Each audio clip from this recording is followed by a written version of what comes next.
이번엔 국내외 이슈 진단을 통해 시장 흐름을 예측해보는 증시 저격 시간입니다. 도움 말씀에 김우식 와우넷 파트너 나와 계십니다. 안녕하십니까?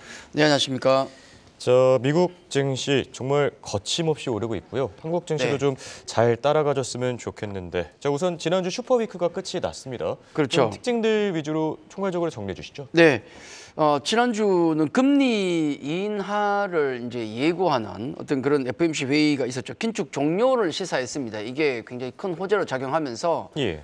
미증시 같은 경우는 글로벌 증시 전체가 나름 괜찮은 장세를 또 보여줘. 특히 미증시가 굉장히 강했는데 지난주 메인 이벤트라면 미 CPI 지표 하나가 있겠고 이제 두 번째는 FOMC 회의 모두 뭐 잘 흘러갔습니다. CPI 같은 경우는 긍정적으로 역시 시장 예상 정도로 맞춰졌고 FOMC 회의는 우리가 결과를 봤지만은 내년 말 기준금리를 우리 한 4.6 정도로 본다면 최소한 내년에는 금리 인하를 최소한 3번 정도는 하겠구나. 예. 요 정도의 점도표가 나왔지 않습니까? 거기다가 파월 전 의장이 깜짝 쇼를 내버렸죠.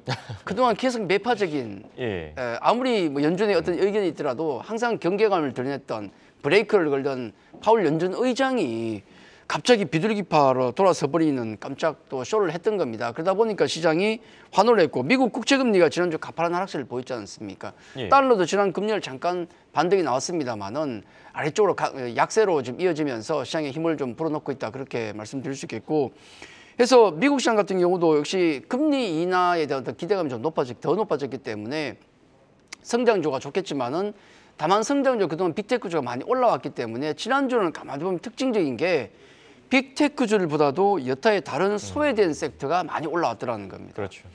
예를 들어 빅테크 중에서 테슬라가 한 4%, 엔비디아가 2.9% 오른 거 빼고는 오른 게 별로 없어요. 나머지는.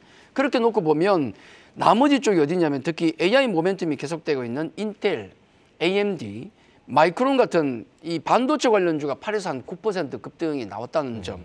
요점이 이제 반도체주들의 전반적인 강세를 또 이어가게 힘을 실어줬다 그렇게 말씀드릴 수 있겠고 예. 그 외에 이제 아무래도 그 이자가 좀 낮아지다 보니까 이자가 낮춰지는 어떤 그런 전망이 있다 보니까 장치 산업들 대규모 자금을 조달하는 태양광 같은 그런 쪽 또 은행이라든지 산업, 항공 등등에서 성장주뿐만 아니라 다른 여러 섹터로 매기가 확산이 되고 있더라. 굉장히 좋은 흐름을 미국 시장은 보였고요.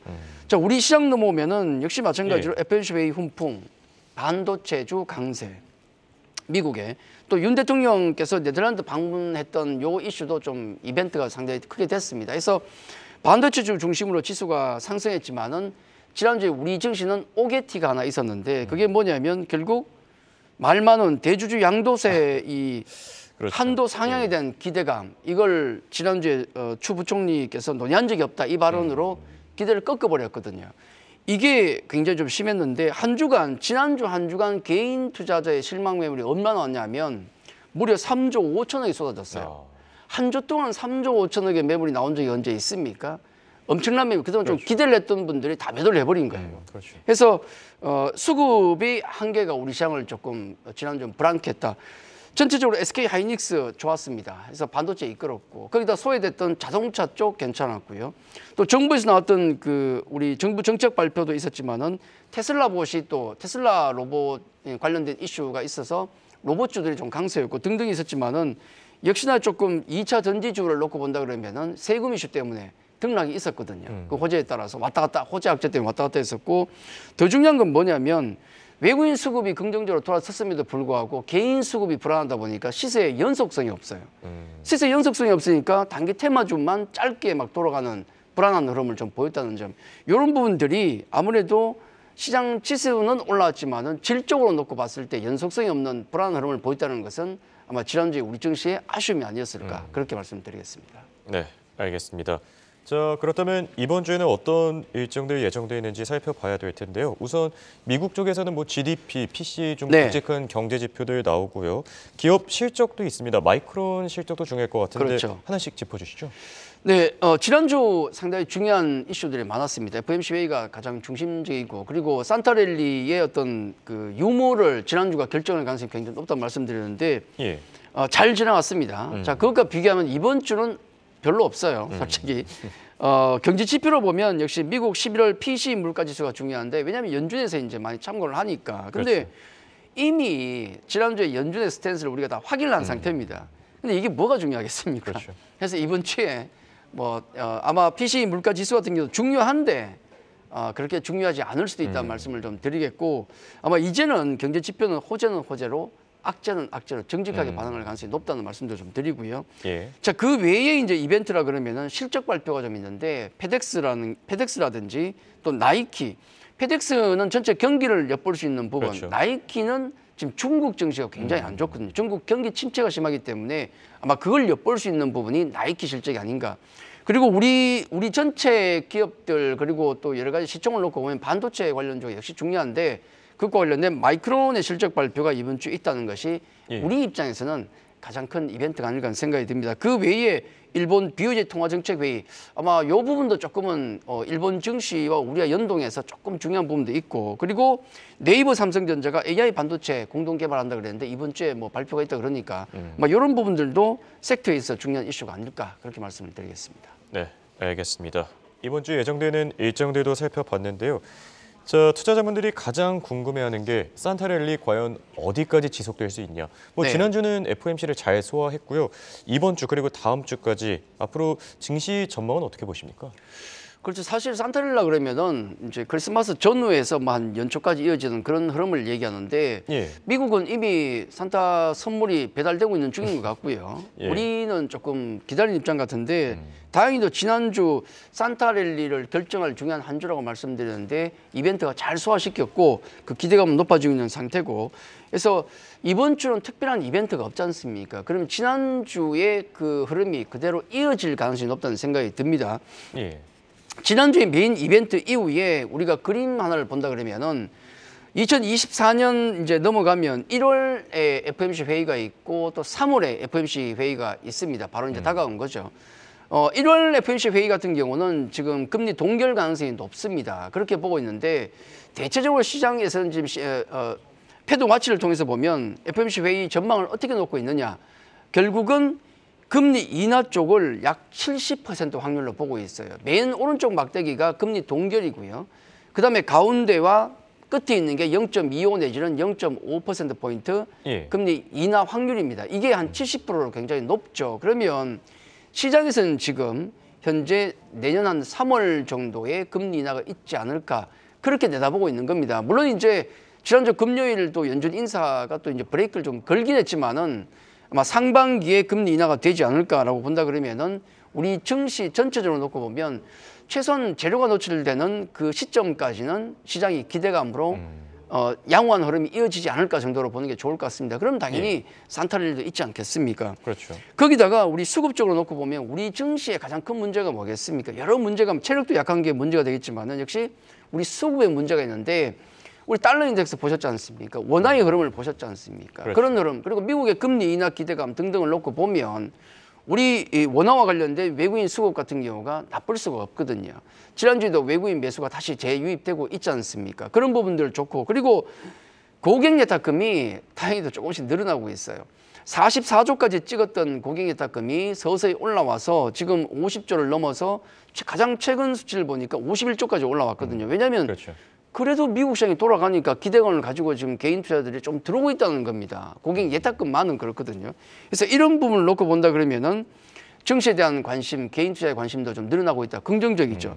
다만 앞서도 말씀드렸지만은 가장 큰 문제점은 금리 기대감이 지금 노출돼서 미국 같은 경우는 금리 인하 기대감이 좀 빠르게 노출되다 보니까 예. 좀 가파르게 올라가고 있다는 점. 요건 조금 부담일 겁니다. 그렇죠. 자, 요 부분 부담이고, 우리 입장에서 보면 역시 12월 대주주 양도소득세 관련된 세금 물량이 부담일 수밖에 없어요. 이게 지금 지난주 앞서서 말씀드렸지만은 지난주에 한 3조 5천억 정도의 대규모 물량이 나왔는데, 원래는 이게 언제 많이 나오냐 하면 우리 증시 폐장일이 언제입니까? 28일이죠. 그렇죠. 28일이니까 D+2로 하면 26일까지 매도를 해야 돼요.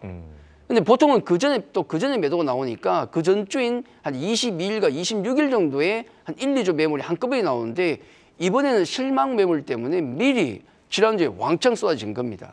근데 아직도 못 파신 분이 분명히 계실 거라고요. 그렇죠. 준비를 하고 있단 말입니다. 그래서 주가가 오를 때마다 때릴 수밖에 없는데, 이게 추가 매물이 나온다면 또 곤란하다는 얘기. 근데 뭐 우리 소식 들으셨겠지만은 일요일 또 오후에 대통령실에서 언론에 있더라고요.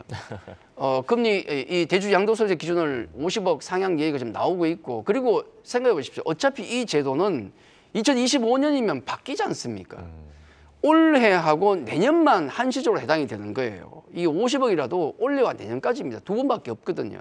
그 이후 2025년부터 제도가 전면 개편되기 때문에 제가 보기에는 당연히 이건 해줘야 된다는 생각을 저도 기대를 하고 있습니다. 예. 안 해주면 그만이지만은 해주면 굉장히 좋은 흐름이 나올 수 있다. 일단 이게 되든 안 되든 시장은 긍정적으로 계속 보자 그렇게 말씀을 드리겠습니다. 알겠습니다. 자, 국내 증시 상황을 좀 냉정하게 보면은 지수는 올라가지만 지금 미국 같은 이 주요국들과 비교하면 조금 네. 아쉽고 그리고 종목들 순환매가 너무 빠르다 이런 생각도 들거든요. 쉬운 장은 아니죠. 지금 시장을 보면서 특히 미국 시장을 보면 와 쉽다 하실 수도 있겠지만 우리는 지금 정직하게 움직이는 게 아닙니다. 뭐 지수라든지 미국 시장과 뭐 디커플링도 많이 나오고 특히 우리 수급 문제 때문에 세론 관련된 이슈가 굉장히 많이 부각됐지 않습니까? 호재도 나와도 팔아버리고 악재가 나와도 팔아버리고 그다음에 세금 때문에 팔아버리고 이런 곤란 점이 많았고 우리 반도체 관련주가 최근에 좋은데 여기도 보면은 뭐 온디바이스도 그렇고 HBM도 그렇고 그 이후 나온 CXL도 그렇고 굉장히 많은 테마를 양산하는데 그 시세가 길지가 않아요, 문제가. 왜냐하면 조금만 올라도 이런 문제들 여러 가지 골치 아픈 문제들 때문에 팔아버린다는 거예요. 그래서 이런 테마주가 자꾸 양산되고 있는 것은 조금 우리 시장의 난이도를 높이는 부분이 아닌가 좀 아쉬운 부분이다 말씀을 좀 드립니다. 근데 어차피 제가 보기엔 시장 흐름 나쁘지 않을 것 같습니다. 급하게 하다 보면 쫓겨가다 보면은 분명히 손실을 볼 수 있기 때문에 좋은 종목에 조금 우리가 여유 있게 좀 투자를 하자는 말씀을 우선 좀 드리면서 어떤 섹터를 봐야 되냐를 이제 말씀드리자면 지금 연말 연초지 않습니까? 어차피 지금 흐름에서는 내년 시장에 대한 또 우리가 준비를 해야 되는데 그렇죠. 그걸 감안한다 그러면은 지금 시장은 금리 인하 기대감 때문에 성장주도 움직이고요. 또 묘하게도 경기 민감주도 같이 움직이는 장세거든요. 예. 우리 내년 1월 되면 당장 가장 큰 행사가 뭐가 있겠습니까? CES 2024가 있지 않습니까? 당장 가장 박람회가 있는데 여기에서 화두는 역시나 AI입니다. 나온 얘기는 뭐냐면 핵심 키워드가 AI, 모빌리티, 헬스케어, 푸드테크를 위한 산업의 인공지능화거든요. 모든 산업에 지금 AI가 붙어 있고 해서 관련주 같은 경우는 계속 관심 있게 봐야 된다. 물론 이제 우리 전체 뭐 산업 섹터로 놓고 봤을 때 미국과 비교해 볼 때 AI 관련주가 적습니다만은 분명히 그 안에도 관련주가 있습니다. 그런 관련주에 대해서 꾸준하게 관심을 가져야 되겠고 그리고 지난주에 우리 정부에서 지능형 로봇법 지난주 정부에서 로봇 산업에 대한 어떤 계획도 발표했고 또 이미 몇 주 전에 지능형 로봇법 시행했지 않습니까? 그리고 아마 지난주 FMC 회의 외에 가장 쇼킹했던 것은 테슬라의 옵티머스 버전 2일 겁니다. 그 로봇이 이제는 거의 인간용 로봇인데 정말 인간에 가깝게 1년 2개월 만에 엄청난 발전을 하고 있다는 점 이런 걸 놓고 본다 그러면은 로봇의 산업에 대한 관심은 더욱 커질 수밖에 없고 아마 1월이 되면 드디어 배달 로봇 같은 경우가 움직일 겁니다. 그래서 인근했다는 점. 다만 테슬라 로봇을 보니까 상당히 중요한 점이 기술력 있는 기업에 투자를 해야 된다. 경쟁력 있는 기업에 압축해야 되는데 기술을 가지고 있는가, 압도적인 기술을 가지고 있는가, 그다음에 부품을 내재화할 능력이 있는가 이런 걸 좀 집중해 봐야 되겠고 그리고 최근에 이제 조정이 나왔던 실적과 성장성을 모두 겸비한 섹터가 있죠. 이게 2차 전지라든지 엔트라든지 방산기업 같은 경우인데 이미 조정이 많이 나왔기 때문에 이런 기업 같은 경우도 기회만 있으면 오르지 않겠습니까? 그래서 다만 내년 같은 경우는 이들 섹터에 있는 종목들도 각자 도생 아마 종목마다 경쟁력에 따라서 조금 다르게 움직일 가능성이 있으니까 종목을 조금 더 파고드는 게 좋다는 말씀드리고 예. 그리고 이제 지난주에 말씀드렸던 내용 중에 하나가 이겁니다. 최근 시장 같은 경우가 지금 빅테크주라든지 또 이런 관련주의 상승도 있지만은 종목들이 확산되고 있다는 말씀을 드렸는데 그렇죠. 이런 부분과 놓고 본다 그러면은 내년 시장을 생각한다 그러면은 그동안 소리를 많이 받았던 낙폭과대 전통 경기 민감주에 대한 관심도 필요하다. 지난주 금요일 날 공교롭게도 현대차가 급등이 나왔습니다. 예. 뭐 그다음에 화학주 같은 경우도 일부 급등이 나왔습니다. 건설주도 지금 꿈틀꿈틀 물론 뭐 삼성물산은 다른 이슈가 있긴 하지만은 관련주들이 움직이고 있다는 겁니다. 요 부분과 우리가 함께 놓고 봐야 될 것은 지금 두 개의 전쟁이 진행되고 있는데 또 양상이 약간씩 달라지고 있습니다. 내년 2월이면 우크라이나 전쟁 같은 경우가 이제 만 2년입니다. 굉장히 안타깝죠. 아마 그 전쟁 상황이 서방 국가들이 지금 상당히 부담감을 느끼고 있기 때문에 그 전쟁 상황에 변화가 온다 그러면은 예를 들어 재건이라든지 건설, 철강, 화학 쪽에 다른 바람이 불어올 수 있다는 거죠. 있다는 겁니다. 그래서 아마 연말과 내년 넘어가게 되면 이 성장주와 경기 민감주의 어떤 비중을 조절하는 이 균형 감각이 굉장히 중요한 화두가 되지 않을까. 이 부분만 잘 체크한다 그러면은 내년장을 대비함에 있어서는 큰 고민이 없지 않을까 그렇게 말씀을 드리도록 하겠습니다. 네, 알겠습니다. 지금까지 도움 말씀을 김무식 와우넷 파트너였습니다. 감사합니다.